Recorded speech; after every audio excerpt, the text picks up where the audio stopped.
shqetësimi që çdo deputet, kryesisht përfaqësues i zonave bregdetare turistike dhe atyre liqenore, pse jo, lidhur me nevojën për të pezulluar përgjatë kulmit të sezonit turistik, edhe pse Shqipëria jon po zhvillon një sezon turistik përtej, le të themi, sezonit veror. Megjithatë, vjet re që në shumë zona turistike, dhe kam qenë dëshmitar bashkë me kolegë deputet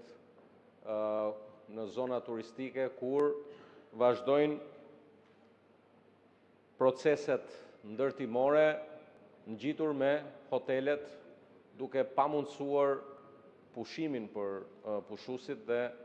për këtë arsye kemi propozuar që në këtë projektligjin për turizmin, të pezullohen punimet e ndërtimit përgjatë kohës sezonit turistik, duke garantuar një zhvillim më të qetë të sezonit dhe cilësi më të lartë të ofertës turistike në vendin tonë.